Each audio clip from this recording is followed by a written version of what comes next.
O rĩrĩ maabitha othe a ũgũri honge-inĩ citiganĩte cia thirikari matũmĩtwo rũtha kĩa hinya nĩguo mathuthurio, na President Uhuru Kenyatta nĩ arutĩte watho ũngĩ wa gũthinga mĩanya ya kungumia mbeca cia mũingĩ. Ndũmĩrĩri-inĩ yake, President augĩte kuma tarĩki 1 mweri ũkĩte wa Mũgwanja, no nginya honge ciothe cia thirikari cicabithagie ũhoro wothe wĩgiĩ indo ciothe iria cirĩgũraga, hamwe na ũtungata ũrĩa ũrĩethagwo kuma kambuni citiganĩte.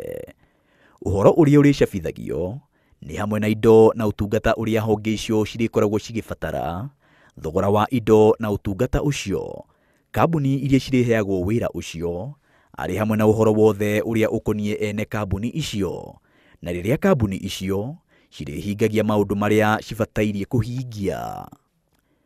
President augĩte ikinya rĩu nĩ rĩa gũtigĩrĩra mũingĩ nĩ wathũrima mũtaratara wothe wa ũgũri thirikari-inĩ nĩguo kũng'ethanĩra na ũhũthĩri mũũru wa mbeca cia mũingĩ. What is the problem, and could we just redo the whole system?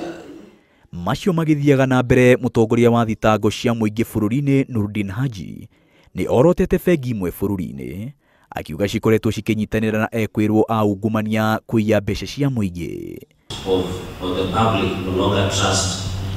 Arĩ mbere ya kamĩtĩ ya kĩgĩna mbunge-inĩ ya Senate, Haji augĩte atĩ makĩria ya ciringi mirioni 250 ciarutagwo akaunti-inĩ cia bengi imwe thĩinĩ wa mũthenya ũmwe, ũndũ ũrĩa nĩ mũgarũ na watho wa ũtungata wa bengi.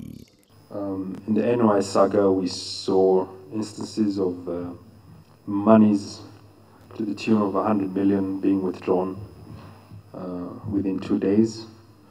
With the Ruaraka case, we have seen about 250 million being withdrawn within 3 days. Haji ningĩ ahithũrĩtie atĩ mamirioni ma mbeca iria cirerĩkana kungumio bũrũri-inĩ cihithĩtwo bũrũri-inĩ wa Mauritius, no ũthuthuria no ũrathiĩ na mbere nĩguo kũgeria gũkinyĩra mbeca icio. To look at how some of these monies were withdrawn and moved. Because the biggest problem is once the cash withdrawal is done, then we don't know how they are dispersed. No ona kũrĩ ũguo, Haji augĩte kũrĩ ona mwĩhoko wa kũhotana mbara ya ungumania bũrũri-inĩ, bata honge ciothe cirute wĩra wao kĩhinyio. Maina wa Wairegi, Inooro TV.